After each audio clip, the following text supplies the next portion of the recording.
세계 2위 경제 대국이었던 나라가 있습니다. 미국을 넘어설 거라던 그 나라 기억하시나요? 사이버펑크 영화마다 등장하던 그 나라의 네온 사인과 거대 기업들 말이죠. 바로 일본입니다. 그런데 지금 일본은 30년 넘게 성장이 완전히 멈췄습니다. 놀라운 건 그럼에도 국민들이 여전히 잘 산다는 거예요.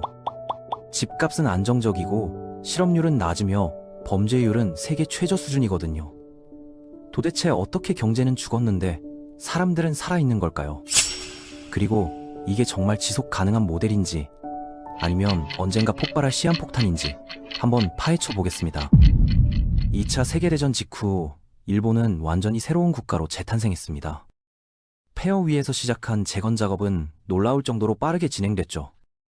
1950년대에서 80년대까지 불과 30년 만에 아시아 최초의 선진국이 되었고 세계에서 두 번째로 큰 경제 규모를 자랑하게 됩니다. 당시 사람들은 진심으로 일본이 미국을 넘어설 거라고 믿었어요. 그 증거가 바로 당시 유행하던 사이버펑크 영화들이었습니다. 미래를 그린 영화 속에는 어김없이 일본 기업의 간판과 일본어 간판들이 등장했거든요. 하지만 현실은 달랐습니다. 캘리포니아 실리콘밸리의 기술 기업들이 세상을 지배했고 일본은 어느새 무대 뒤로 사라져버렸죠.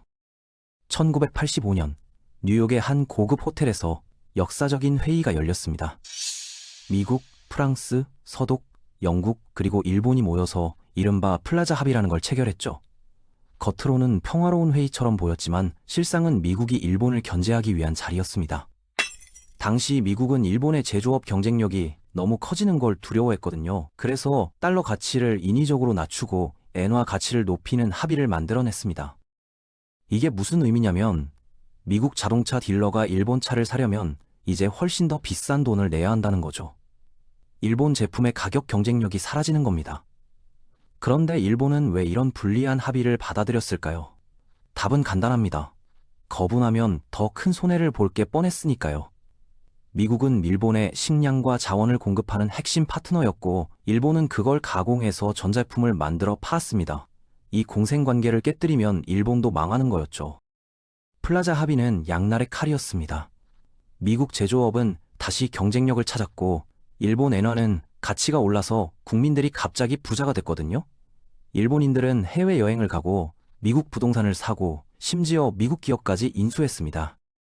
하지만 1997년 아시아 금융위기가 터지면서 모든 게 무너졌습니다.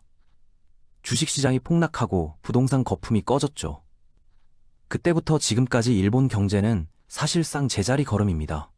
한때 미래를 20년 앞서간다던 나라가 이제는 20년 뒤처진 나라로 전락했다는 평가를 받게 됐죠. 그런데 이상한 게 뭐냐면 일본이 망하지 않았다는 겁니다. 많은 경제학자들이 예측했던 대규모 실업이나 사회 불안은 일어나지 않았어요. 오히려 일본은 독특한 방식으로 정체를 받아들이고 살아가는 법을 배운 것처럼 보입니다. 일본 사회에는 오래된 전통이 하나 있습니다. 바로 완벽주의죠. 초밥을 만들든 칼을 만들든 뭘 하든 최고 수준을 추구합니다. 유튜브에서 일본 장인들이 수십 년간 한 가지 일만 하는 영상 본 적 있으시죠? 바로 그겁니다. 문제는 이 완벽주의가 기업 문화에도 똑같이 적용된다는 거예요. 시장이 무너졌을 때 일본 사람들은 큰 충격을 받았습니다. 그리고 다시는 위험을 감수하지 않기로 마음먹었죠.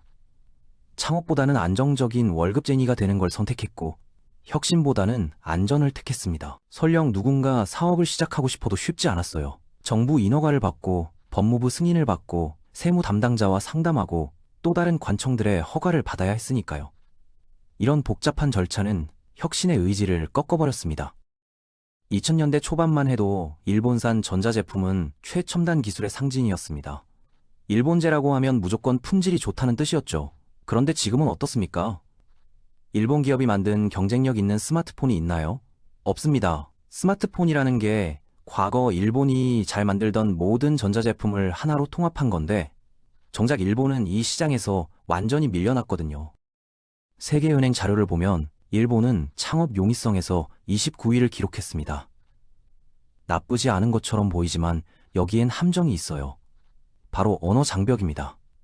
영어는 사실상 국제 비즈니스의 공용어인데 일본에서는 인구의 15에서 28%만 영어를 말할 수 있고 유창하게 구사하는 사람은 고작 8%입니다.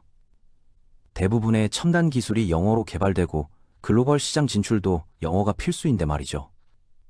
여기에 고령화까지 겹쳤습니다. 평균 수명은 길고 출산율은 낮으니 인구가 점점 늙어가는 겁니다. 늙은 사회에서 기술혁명을 기대하기는 어렵죠. 그런데 여기서 흥미로운 질문이 생깁니다. 정체된 경제가 정말 나쁜 걸까요? 로렌스 서머스, 폴 크루그먼 같은 유명 경제학자들은 경제 성장이 멈추면 재앙이 온다고 경고했습니다. 높은 실업률, 낮은 임금 상승률, 재정 위기, 사회 불안 등등이요. 그런데 일본은 30년 넘게 성장하지 못했지만 무너지지 않았어요. 오히려 발레처럼 보입니다. 왜 그럴까요? 일본이 정체에 대응하는 방식이 남달랐기 때문이죠. 먼저 일본의 물가 상승률은 거의 제로에 가깝습니다. 이게 가능한 이유는 일본 문화 때문인데요. 일본에서는 기업이 가격을 올리면 공개 사과를 해야 할 정도로 소비자들이 가격 인상에 민감합니다. 그래서 물가가 거의 안 올라요. 임금도 안 올랐지만 물가도 안 올랐으니까 구매력은 유지됐습니다. 덕분에 기업들은 임금을 올릴 필요가 없었고 고용 안정성은 높게 유지됐죠. 실제로 15에서 64살 인구의 87%가 유급 직장을 갖고 있습니다.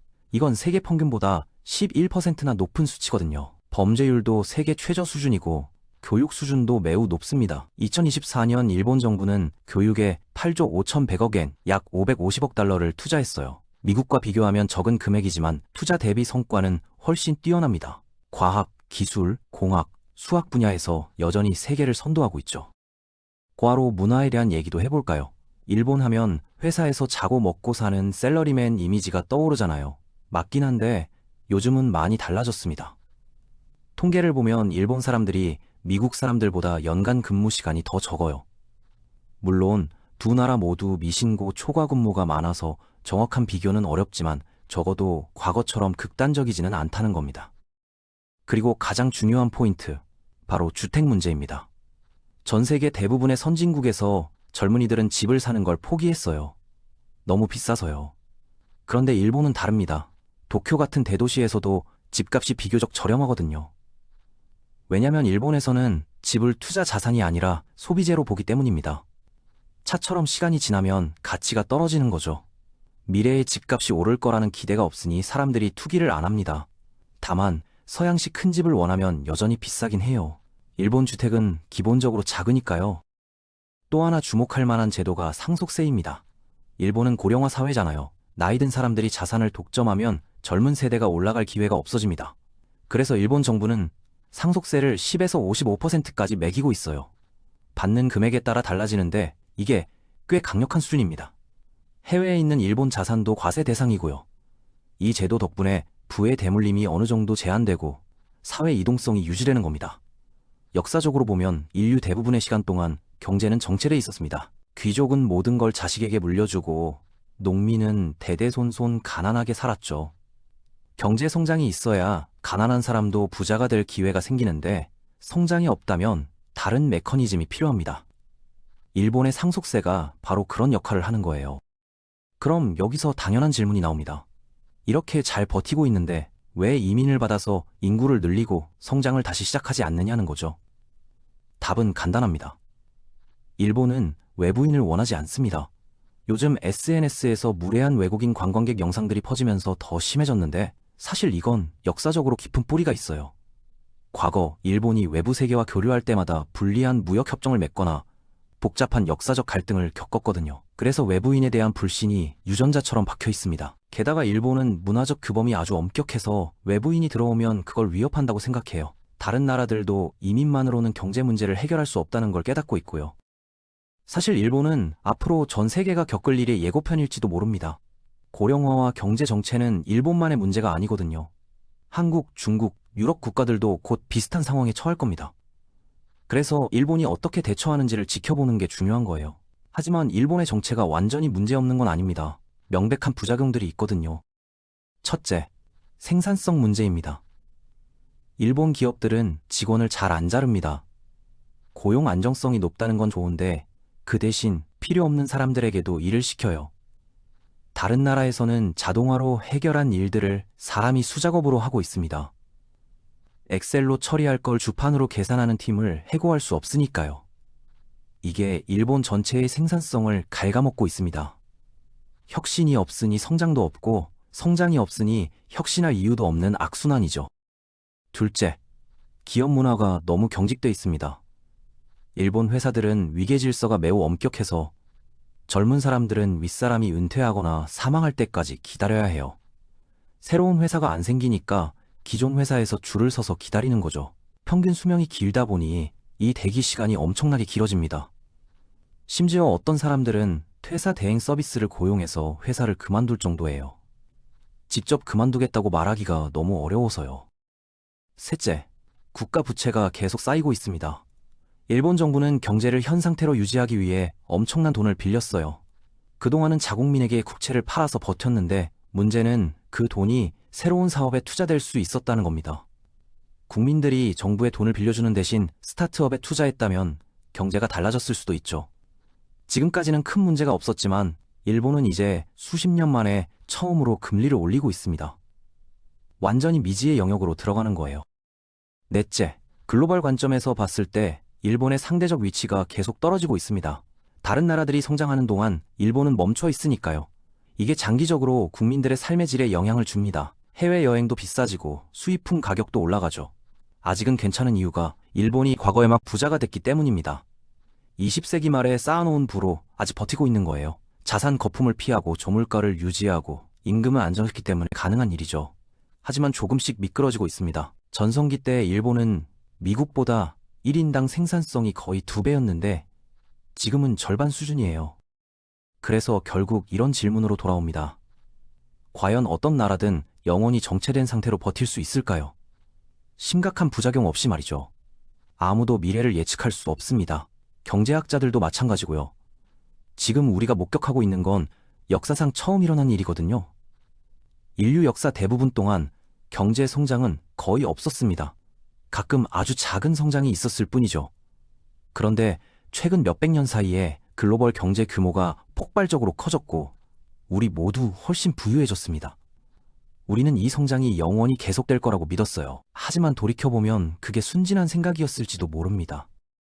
경제학자들은 앞으로 모든 문제를 성장으로 해결할 수 없다는 걸 인정해야 할 겁니다. 대신 사회 이동성, 불평등, 그리고 제한된 자원을 어떻게 효율적으로 배분할 것인가 같은 문제들이 핵심 과제가 될 거예요. 흥미롭게도 일본은 이 모든 문제를 나름대로 해결하고 있습니다. 단 하나의 예외를 제외하고요. 바로 도쿄입니다. 도쿄는 너무 크고 부유해서 독립된 도시 국가처럼 작동하고 있거든요. 일본 전체는 정체돼 있는데 도쿄만 계속 성장하는 이상한 역설이 벌어지고 있는 겁니다. 이게 바로 일본이 마주한 또 다른 딜레마죠. 결국 일본의 사례가 우리에게 던지는 메시지는 명확합니다. 경제 성장이 멈춰도 삶은 계속될 수 있다는 것. 하지만 그러려면 제도적 강점과 문화적 유연성이 필요하다는 거예요. 일본이 앞으로 어떻게 될지는 아무도 모릅니다. 하지만 분명한 건 일본이 겪고 있는 일이 곧 우리 모두의 미래가 될 수도 있다는 점입니다. 그래서 우리는 계속 지켜봐야 합니다. 일본이 이 실험에서 성공할지 아니면 결국 무너질지를요.